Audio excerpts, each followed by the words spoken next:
Good morning, children. In the last lecture, what we have discussed, basically we have discussed about the concentrations. ठीक है, और important chapter चल रहा है और अब हम लेंगे solubility. इम्पोर्टेंट चैप्टर है, इम्पोर्टेंट टॉपिक्स हैं. I hope you have done the Intex questions and all. और लास्ट लेक्चर आपको अच्छे से समझ में आया होगा. ठीक है, अब हम चलते हैं नेक्स्ट पार्ट पे, that is called the solubility. ठीक है ना बच्चों, किसी भी सॉल्वेंट में ठीक है, वो जो कोई भी सब्सटेंस मैक्सिमम अमाउंट में हम कितना डिसॉल्व कर सकते हैं किसी स्पेसिफाइड टेम्परेचर पे, वही उसकी सॉल्युबिलिटी होती है.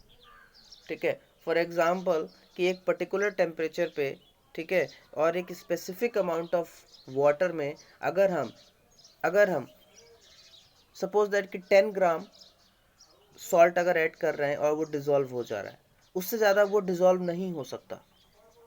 10 ग्राम ही डिसॉल्व हो सकता है उस स्पेसिफिक वाटर में, जितना अमाउंट ऑफ हमने पानी लिया है और उस गिवन टेम्परेचर पे.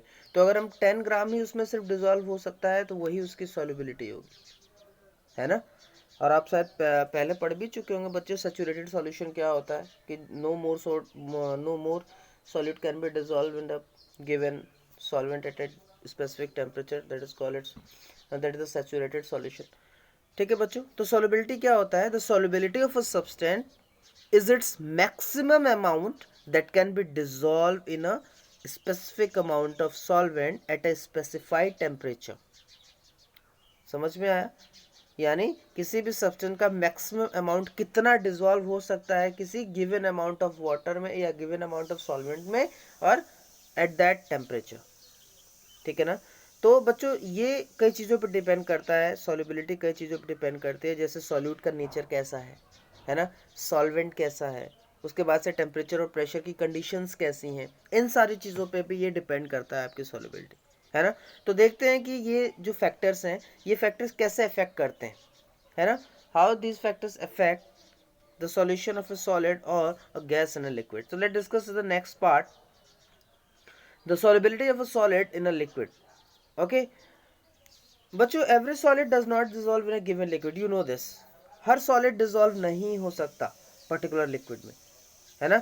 जैसे फॉर एग्जांपल सोडियम क्लोराइड और शुगर, ये वाटर में अच्छे से डिसॉल्व हो सकते हैं, ठीक है, लेकिन नेफ्थलीन और एंथ्रासिन ये नहीं हो सकते वाटर में डिसॉल्व. ठीक है, जबकि देखा जाए तो नेफ्थलीन और एंथ्रासिन, ये बेंजीन भी एक टाइप का सॉल्वेंट है, तो बेंजीन में नेफ्थलीन और एंथ्रासिन तो डिसॉल्व हो जाएंगे, है ना, लेकिन आपका सोडियम क्लोराइड और शुगर नहीं होगा, है ना. तो बहुत सारी कंडीशन है जिसपे ये सारी चीज़ डिपेंड करती हैं, है ना. तो बच्चों ये देखा गया है एक्सपेरिमेंटली, या जो है हम लोगों ने ये चीज़ आपको जानने को मिलेगा कि जो पोलर सॉल्यूट्स होते हैं वो पोलर सॉल्वेंट्स में ही डिसॉल्व होते हैं, और जो नॉन पोलर सॉल्यूट्स होते हैं वो नॉन पोलर सॉल्वेंट में डिसॉल्व होते हैं, है ना. इसका मतलब ये है कि अगर जनरली हम बात करें तो जो सॉल्यूट है, it dissolves in a solvent if the intermolecular interactions are similar. अगर सॉल्यूट और सॉल्वेंट के जो इंटरमॉलिक्यूलर इंटरेक्शंस हैं, अगर वो चीज़ें सिमिलर हैं दोनों की, तभी एक दूसरे में वो डिसॉल्व होंगे. या हम कह सकते हैं कि लाइक डिसॉल्व्स लाइक, है ना बच्चों, लाइक डिसॉल्व्स लाइक. कभी भी कोई भी सॉलिड सॉल्यूट जब ऐड किया जाता है ना सॉल्वेंट में, तो कुछ सॉल्यूट तो क्या हो जाएगा, उसमें डिसॉल्व हो जाएगा और उसका कंसंट्रेशन क्या हो जाएगा, सॉल्यूशन का बढ़ जाएगा. Whenever any solid solute dissolve or added in a solvent, what happen? Some solute dissolve and its concentration increases in solution, and this process is known as dissolution. Yes बच्चों, ये process जो है तो क्या कहलाता है, डिसोल्यूशन कहलाता है ना. कुछ सॉलिड पार्टिकल क्या करते हैं सोल्यूशन में, वो कलाइड करते हैं दूसरे सॉलिड पार्टिकल से, है ना, और क्या हो जाते हैं, सेपरेट आउट होकर के नीचे सेटल डाउन हो जाते हैं. ठीक है, इस प्रोसेस को हम लोग बोलते हैं क्रिस्टलाइजेशन. ठीक है, this process called what, crystallization. और आपको पता है एक ऐसी स्टेज आती है, ठीक है, इन दोनों प्रोसेसेस जब ये अकर करते हैं, ठीक है, सेम रेट से, ठीक है, एक ऐसी स्टेज आ जाएगी कि जब दोनों प्रोसेस यानी डिसोल्यूशन और क्रिस्टलाइजेशन सेम रेट से परफॉर्म होंगे. और ऐसी कंडीशन में क्या होगा, जो नंबर ऑफ सॉल्यूट पार्टिकल होंगे जो सॉल्यूशन में जा रहे हैं, it will be equal to the solute particle which is separating out. और ये जो स्टेट होगी डायनेमिक इक्विलिब्रियम की होगी. This is called the dynamic equilibrium state. इसमें होता क्या है, इसमें जो आपके डिसोल्यूशन और क्रिस्टलाइजेशन दोनों क्या हो जाएंगे, इक्वल हो जाएंगे. ठीक है, तो बच्चों से यहाँ पे दिया हुआ है कि solute plus solvent reversible solution, important reaction है बच्चों ये, ठीक है ना। अब देखो, अब इस स्टेज पे जहाँ आपका डायनेमिक इक्विलिब्रियम पहुँच चुका है, रीच हो चुका है ना, यहाँ पे क्या होगा, जो कॉन्सेंट्रेशन होगा आपके सॉल्यूट का उस सॉल्यूशन में, वो क्या होगा, गिवन टेम्परेचर और प्रेशर पे कांस्टेंट होगा, है ना। And the similar process followed when gas are dissolve in liquid solvent, same things happen when the gases are also dissolve in the liquid solvent, है ना। और आपको पता है, जैसे मैंने पहले भी बताया था अभी, कि ऐसे solution in which no more solute can be dissolve at the same temperature and pressure is called saturated solution. पता है आपको, क्लास 10th में भी आपने इस चीज को पढ़ा है, ठीक है ना। और अनसैचुरेटेड सॉल्यूशन क्या होगा, it is the one in which more solute can be dissolve at that same temperature. So the solution which is in dynamic equilibrium with undissolved solute is the saturated solution. समझ में आया, यानी ऐसा solution जो dynamic equilibrium में है और जिसमें अनडिसॉल्व सॉल्यूट्स हैं, वो आपका सैचुरेटेड सॉल्यूशन होगा, and that contain the maximum amount of solute dissolve in a given amount of solvent. जब आपका सैचुरेटेड सॉल्यूशन हो जाएगा तो उस समय क्या कंडीशन होगी, उस समय maximum amount of solute dissolve हो चुका होगा, क्योंकि उसके बाद और ज्यादा सॉल्यूट डिसॉल्व नहीं हो पाएगा उसमें, है ना। तो एट दैट, मैंने अभी बताया कि ये जो इक्विलिब्रियम आपका डायनेमिक इक्विलिब्रियम है, जिसमें अनडिसॉल्व सॉल्यूट है जो है सैचुरेटेड सॉल्यूशन में इसमें क्या होगा कि maximum amount of solute dissolve in a given amount of solvent. इसलिए जो कंसंट्रेशन होगा सॉल्यूट का, ठीक है, ऐसे सॉल्यूशन में उसको हम लोग बोलते हैं सॉल्युबिलिटी। समझ में आया सॉल्युबिलिटी होता क्या है, मैंने बताया जो मैक्सिमम अमाउंट ऑफ सॉल्यूट जितना डिसॉल्व हो सकता है किसी भी स्पेसिफाइड अमाउंट ऑफ सॉल्वेंट में और उस गिवन टेम्परेचर प्रेशर पे, वो क्या कहलाता है, उसकी सॉल्युबिलिटी कहलाती है। हर सब्सटेंस की सॉल्युबिलिटी बच्चों अलग अलग होती है, जैसे सॉल्ट और शुगर की सॉल्युबिलिटी सेम नहीं होगी, दोनों की डिफरेंट होगा। आप हाफ ग्लास ऑफ वाटर लीजिए, एक में एक जो है क्या करिए, 1 टेबल स्पून सॉल्ट डालिए और उस दूसरे वाले में 1 टेबल स्पून शुगर डालिए, और दोनों को सेम रेट से स्टिर करिए, उसको अच्छे से घुमाइए, हिलाइए, डिजोल्व करिए। अब देखिए नमक जल्दी घुल जाएगा, ठीक है ना।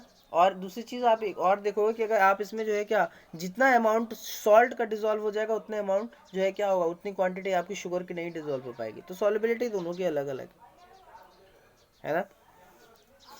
पहले हम लोग ये चीज़ देख चुके हैं कि जो सॉल्युबिलिटी होती है किसी भी सब्सटेंस की, वो डिपेंड करती है नेचर ऑफ द सब्सटेंसेस, कि भैया आपका नेचर कैसा है। आपका पाउडर्ड फॉर्म में अगर होगा तो क्या हो जाएगा, जल्दी डिसॉल्व हो जाएगा। Now, in addition to this variable, two other parameters, that is the temperature and pressure, also control this phenomenon. ठीक है बच्चों, तो टेम्परेचर और प्रेशर का भी बहुत इफेक्ट पड़ता है सॉल्युबिलिटी पे। तो चलो देखते हैं एक एक करके कि क्या इफेक्ट्स हैं टेम्परेचर और प्रेशर के। इफेक्ट्स ऑफ टेम्परेचर, बच्चों जो सॉल्युबिलिटी होती है ना किसी भी सॉलिड के लिक्विड में, ठीक है, वो टेम्परेचर के द्वारा, जब टेम्परेचर चेंजेस होते हैं तो जरूर इफेक्ट होती है, ठीक है ना। जैसे हमारे में इक्विलिब्रियम जैसे 2.10 में आपका था, ठीक है, कि solid plus solvent reversible solution, ठीक है। तो this being a dynamic equilibrium है वो, ठीक है, एंड दैट मस्ट, वो तो ली चैटेलियर प्रिंसिपल जो आप पढ़ चुके हैं 11th में, ठीक है ना। अगर जनरली हम बात करें, ठीक है, कि अगर कोई नियरली सेचुरेटेड सॉल्यूशन है, ठीक है, तो आपका जो डिससॉल्यूशन प्रोसेस होगा वो एंडोथर्मिक होगा, यानी जो सॉल्यूशन की एंथैल्पी होगी वो 0 से ज़्यादा होगी, ठीक है, change of enthalpy. The solubility should increase with rise in temperature, और सॉल्युबिलिटी जैसे जैसे क्या होगी, टेम्परेचर राइज होगा वो बढ़ेगा, है ना। और अगर वो एक्सोथर्मिक होगी, है ना, यानी वो अगर 0 से कम है उसकी एंथैल्पी, तो सॉल्युबिलिटी शुड डिक्रीज, तो सॉल्युबिलिटी आपकी क्या हो जाएगी, घट जाएगी। ये जो ट्रेंड है एक्सपेरिमेंटली भी देखा गया है, इसको जो है चेक किया गया है, ठीक है, और ऐसा ही आया भी है ना, कि अगर आपका जो है चेंज इन एंथैल्पी, ठीक है, एंडोथर्मिक प्रोसेस है डिसोल्यूशन में, तो क्या होगा, 0 से ज़्यादा होगा, और solubility should increase with rise in temperature, ठीक है। और अगर एक्सोथर्मिक है आपका, तो आपका क्या होगा, सॉल्युबिलिटी डिक्रीज होगी, ठीक है। अब आते हैं इफेक्ट ऑफ प्रेशर पे। बच्चों सॉलिड के केस में जो है क्या है ना, कि प्रेशर का बहुत इफेक्ट नहीं होता, उसमें डिपेंड ही नहीं करता, नहीं कोई जो है आपका इफेक्ट डाल पाता है। Pressure does not have any significant effect on the solubility of solid in liquid, why, because it is incompressible, highly incompressible होता है ना, and practically it is remain unaffected by the changes in the pressure. अब आते हैं solubility of a gas in a liquid. ये बड़ा important part है बच्चों, ठीक है। Many gases dissolve in water, जैसे ऑक्सीजन भी स्मॉल एक्सटेंट तक डिजोल्व होता है वाटर में। अगर नहीं होता तो सोचिए एक्वेटिक लाइफ का क्या होता, ठीक है ना। जो भी पानी में जो जीव जंतु हैं उनकी एक्वेटिक लाइफ है, इंपॉर्टेंट है, ठीक है। वो जी नहीं पाते, क्यों? क्योंकि उनको ऑक्सीजन चाहिए, और पानी में ऑक्सीजन कैसे मिलती है? तो ये डिजोल्व जो है उसमें फेज में आपको मतलब मिलता है। और दूसरी चीज और देखा, जैसे हाइड्रोजन क्लोराइड है, HCl गैस है, ये हाईली सॉल्युबल है वाटर में, है ना। और आपको सॉरी बच्चों, जो सॉल्युबिलिटी होती है गैसेस की in liquid is greatly affected by the pressure and temperature, ठीक है। गैसेस की सॉल्युबिलिटी जो होती है वो प्रेशर और टेम्परेचर से हाईली इफेक्ट होती है, ठीक है। जो सॉल्युबिलिटी होती है गैसेस की increase with increase of pressure, ये बड़ा इंपॉर्टेंट लाइन है बच्चों, क्या कि जो गैसेस की सॉल्युबिलिटी होती है वो प्रेशर इंक्रीज करने के साथ साथ इंक्रीज होती है ना। फॉर सॉल्यूशन, मान लो कोई गैसेस का सॉल्यूशन है सॉल्वेंट में, एक हम सिस्टम कंसिडर करते हैं। यहाँ पे देखिए, यहाँ पे दो सिस्टम आपको दिखाए गए हैं। इसमें जो लोअर पार्ट है जो ग्रे कलर का है, ठीक है, ये सॉल्यूशन है। जो अपर पार्ट है वो गैसियस सिस्टम है, ठीक है। यहाँ पे प्रेशर P है और टेम्परेचर T है। हमने माना कि जो सिस्टम है ये डायनेमिक इक्विलिब्रियम है, यानी इस कंडीशन में जो रेट ऑफ गैसियस पार्टिकल है जो entering and leaving the solution phase is the same. समझ में आया डायनेमिक इक्विलिब्रियम क्या मतलब है? इसका मतलब ये है कि under these condition the rate of gases particle leaving and entering the solution phase is the same. अब हम क्या करेंगे, हमने पिस्टन लगाया हुआ है, धीरे धीरे प्रेशर इंक्रीज करेंगे, ठीक है। Now will increase the pressure over the solution phase by compressing to a gas to a smaller volume. अब आप देखिए दूसरे वाले केस में हमने क्या किया, प्रेशर लगा करके पिस्टन से और दबाया उसका, और आपने क्या देखा यहाँ पे कि जो गैसेस पार्टिकल्स थे, है ना, उनका वॉल्यूम कम हो गया, हमने कंप्रेस कर दिया। इससे क्या होगा, this will increase the number of gases particle per unit volume. इससे क्या होगा, पर यूनिट वॉल्यूम जो गैसेस पार्टिकल्स होंगे वो इंक्रीज हो जाएंगे सॉल्यूशन में, है। और जो रेट होगा, and the rate at which the gases particle are striking the surface of the solution to enter it, तो ये भी सारी चीज़ें बढ़ जाएंगी, है ना। इससे क्या होगा, तो सॉल्युबिलिटी होगी जो गैस की वो इंक्रीज हो जाएगी। कब तक? जब तक नया इक्विलिब्रियम नहीं रीच हो जाता, है ना। And resulting in the increase in the pressure of the gas above the solution, और इसलिए क्या होगा, आपकी सॉल्युबिलिटी बढ़ जाएगी। तो यहाँ से ये पता चला कि प्रेशर बढ़ाने से आपकी सॉल्युबिलिटी इंक्रीज होती है। और सबसे पहले ये चीज़ हेनरी ने बताई थी, इन्होंने जो है क्वांटिटेटिव रिलेशन दिया था प्रेशर और सॉल्युबिलिटी ऑफ गैस के लिए, और इसको इन्होंने बोला था हेनरीज लॉ। उन्हीं के नाम पे इसको हेनरीज लॉ बोला गया था, ठीक है। क्या कहता है हेनरीज लॉ? इंपॉर्टेंट है बच्चों Henry law. The law states that at constant temperature, the solubility of gas in a liquid is directly proportional to the partial pressure of the gas, है ना, which is present above the surface of the liquid or the solution. Important law है बच्चों। क्या है कि इन्होंने ये बताया कि जो भी सॉल्युबिलिटी जो होती है किसी भी गैस की लिक्विड में, वो क्या होती है, प्रेशर के साथ पार्शियल प्रेशर, उस गैस के पार्शियल प्रेशर के साथ डायरेक्टली प्रोपोर्शनल होती है। यानी जैसे जैसे पार्शियल प्रेशर बढ़ेगा वैसे वैसे आपकी सॉल्युबिलिटी ऑफ द गैस भी बढ़ेगी, ठीक है ना। तो ये इंपॉर्टेंट लॉ है, इसको दूसरे भी उसमें लैंग्वेज में लिखा गया है, बताया गया है, ठीक है। ये देखो, अगर हम पार्शियल प्रेशर की जगह मोल फ्रैक्शन का यूज़ करें, ठीक है ना, if you use the mole fraction of a gas in the solution as a measure of its solubility, तो क्या हो जाएगी डेफिनेशन, हम कह सकते हैं कि the mole fraction of a gas in a solution is proportional to the partial pressure of the gas over the solution, है ना। और इसको एक और तरीके से लिखा गया है, क्या, जो सबसे ज़्यादा मोस्ट कॉमनली यूज फॉर्म है हेनरीज लॉ का, वो ये कहता है कि the partial pressure of the gas is in vapour phase, ठीक है, the partial pressure of a gas in vapour phase is proportional to the mole fraction of the gas. Remember this line बच्चों, कि जो partial pressure होता है किसी भी gas का वेपर फेज में, वो प्रोपोर्शनल होता है किसके, मोल फ्रैक्शन, उस गैस के मोल फ्रैक्शन, ठीक है, के बराबर। तो इसको कैसे एक्सप्रेस कर सकते हैं, पी यहाँ पे आपका क्या है, वेपर फेज, पार्शियल प्रेशर है वेपर फेज में, ठीक है, is equal to directly proportional to x, directly proportion हटाएंगे और क्या लग जाएगा, एक के एच यहाँ पे हेनरीज लॉ कांस्टेंट है। समझ में आ रहा है, के क्या है यहाँ पे, हेनरीज लॉ कांस्टेंट।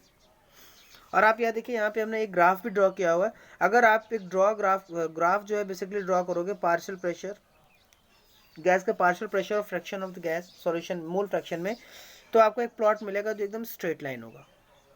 यानी डिफरेंट गैसेस है डिफरेंट क्या, Henry's law constant, Henry law constant की वैल्यूज डिफरेंट गैसेस के लिए क्या होती है, सेम टेम्परेचर पे डिफरेंट डिफरेंट होती है। इसका मतलब ये है कि भाई आपका जो KH जो है ये function of nature of the gas है। तो different gases have the different KH value, different gases have different KH value eight the same temperature. अभी मैं आपको दिखाऊंगा, नीचे टेबल दी गई।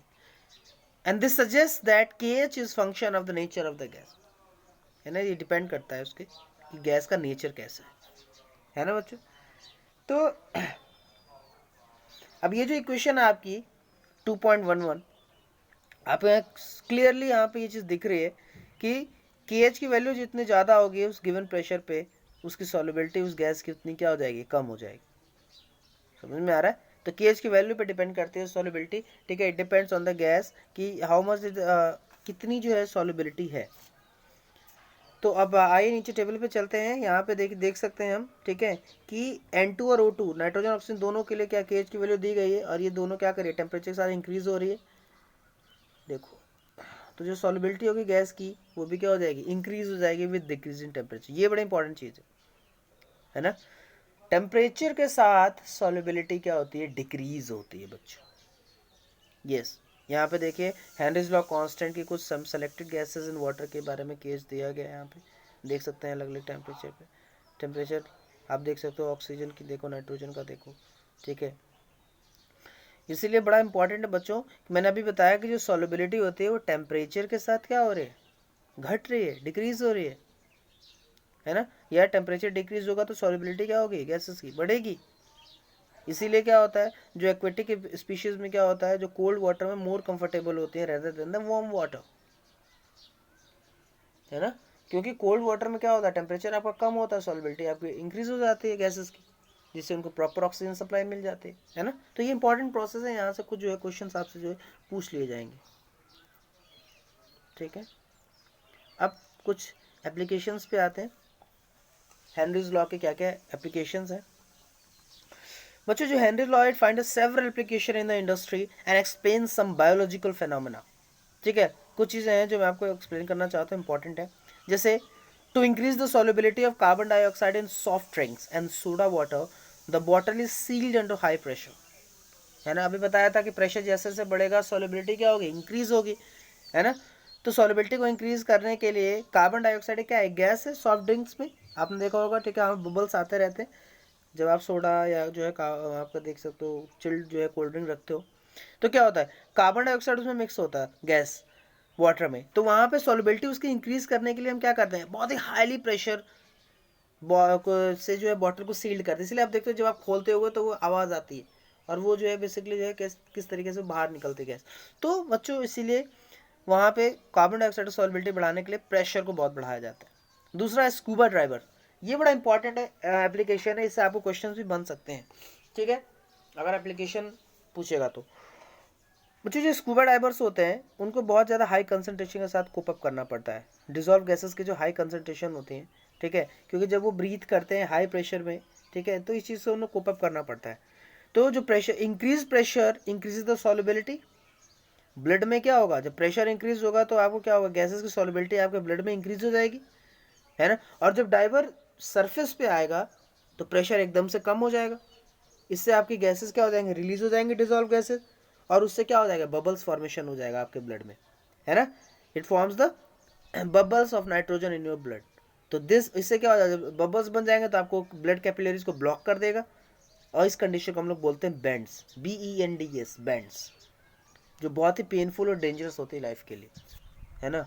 तो इससे बचने के लिए क्या करते हैं वो, इससे बचने के लिए to avoid the bends as well as the toxic effect of high concentration of nitrogen in the blood, जो उनके पास टैंक्स होते हैं ना स्कूबा डाइवर के पास, वो फिल्ड होते हैं किसके द्वारा, ऐसी एयर के द्वारा which is diluted with helium 11.7%, nitrogen 56.2% and 32.1% oxygen, ठीक है। एट हाई एल्टीट्यूड्स पे अब जरा सोचो कि जब आप ज़्यादा ऊंचाई पे जाते हो तो वहाँ पे पार्शियल प्रेशर जो होता है ऑक्सीजन का वो कम होता है ग्राउंड लेवल के हिसाब से।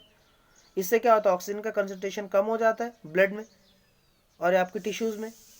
ठीक है, इसीलिए जो क्लाइंबर्स होते हैं ना बेसिकली उनको ऊपर सांस लेने में दिक्कत होती है। So the low blood oxygen causes the climber to become the weak and unable to think clearly, और इस सिम्टम को हम लोग बोलते हैं एनॉक्सिया, सांस लेने में दिक्कत होती है उनको। ठीक है, अब आता है इफेक्ट ऑफ टेम्परेचर। छोटा सा है बच्चों, जो अभी मैंने बताया कि जो सॉल्युबिलिटी होती है गैसेस की लिक्विड में वो टेम्परेचर के साथ डिक्रीज होती है ना। The solubility of gases in liquid decrease with the rise in temperature and when dissolve the gases molecules are present in liquid phase and the process of dissolution can be considered similar to the condensation and the heat is involved in the process, है ना। मैंने अभी बताया जब उसको dissolve करेंगे तो जो गैस मॉलिक्यूल्स होंगे लिक्विड फेज में जो प्रेजेंट होंगे, ठीक है, उसको हम कंडेंसेशन की तरह कंसिडर कर सकते हैं और हीट भी इवॉल्व होती है इस प्रोसेस में। और लास्ट सेक्शन में हम पढ़ चुके हैं कि जो डिसोल्यूशन का प्रोसेस है it involve the dynamic equilibrium and it must follow the Le Chatelier's principle. And you know, dissolution is an exothermic process. So the solubility should decrease with the increase in temperature. So this is all about the solubility and whatever the effects of temperature, pressure and the condition. These all are the two in-text questions. They do it. Okay, tomorrow we'll start the vapor pressure of liquids of solution. ठीक है, अच्छे से revise करना बच्चों। तब तक के लिए कल मिलते हैं in the next lecture. Tata bye bye.